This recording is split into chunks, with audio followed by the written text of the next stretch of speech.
Inside a sterile, high-security lab in Eastern Europe, a neural wipe reaches 97% completion.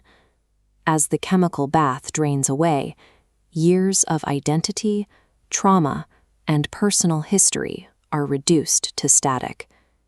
Director Sen views this erasure as an optimization.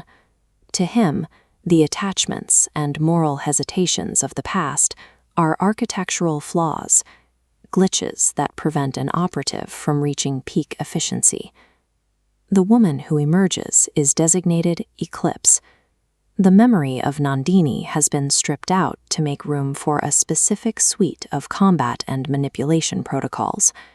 She is a tool designed for calculation, not recollection.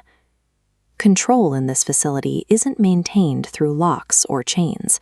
It's achieved by creating an absolute vacuum within the subject's mind, leaving them with no context for their own existence, except the commands they are given. Kolkata provides a sharp contrast to the sterile lab. Kabir is living through the actual weight of the history Eclipse was forced to forget, mourning a woman he believes died in a blast 3 days ago. The discovery comes via a grainy surveillance feed. Nandini survived the explosion, but the person captured on screen is moving with a mechanical precision she never possessed. She has been turned into the very weapon she once fought. Kabir enters the field with a mission that has no clear protocol. He has to track a professional killer who shares the face of the person he loved, knowing he may have to terminate her if his attempt to restore her humanity fails. This isn't a standard recovery operation. It is a gamble to see if the core of a person can survive after every data point of their life has been deleted. In Mumbai, Eclipse demonstrates her new programming. From a rooftop overlooking the city, she locks on to a high-profile target with lethal efficiency. Her biometrics remain perfectly flat as she prepares to fire. Kabir intercepts her in a dark stairwell, forcing a close-quarters confrontation.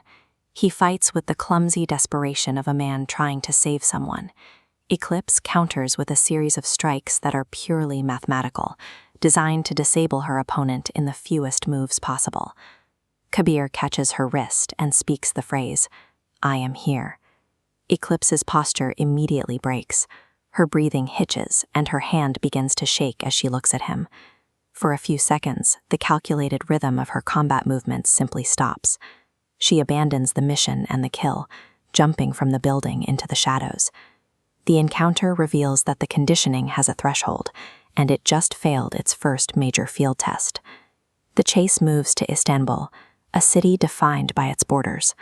The geographic split between continents serves as the backdrop for the internal fracturing occurring within Eclipse, as she struggles to reconcile her directives with her emerging senses. While moving through the Galata district, sensory inputs begin to overwhelm her filters. The smell of coffee and the sound of a camera shutter trigger uncoded memory fragments, stray images of a life that was supposed to be gone.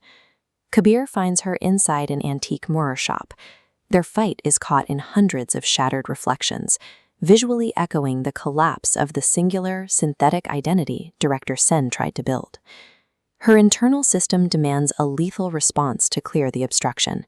She levels her pistol at Kabir, but a sudden flash of a shared smile from her past overrides the command. She intentionally aims inches to the left, the bullet burying itself in the wall. She flees the shop, leaving Kabir alive. The program gave her the tools to kill, but it couldn't remove the specific impulse that forced her to spare him.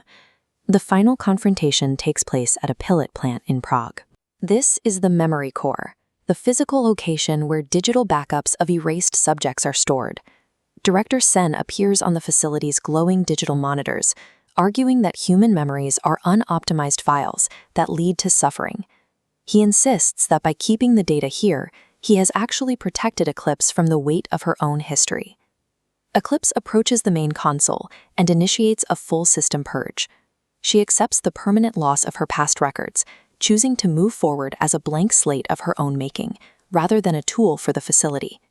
As the servers go dark, she establishes a new baseline for her identity. It isn't defined by the memories Sen took, but by the fact that she was the one who finally destroyed them. But the destruction of the servers is only a partial victory. As the facility powers down, Kabir realizes the Prague core was never the primary storage site. This map shows the centralized system they thought they were fighting. In reality, Sen's architecture was designed to be decentralized, distributing memory suppression protocols across a hidden grid. The true weapon is a network of human sleeper agents. As Kabir looks for an exit, his ally Arnab receives a quiet activation signal. He has been part of the system the entire time, tasked with monitoring Kabir's progress. The facility in Prague is empty, but the program is still active. It has moved from a single building into the streets, the homes, and the inner circles of the very people trying to stop it.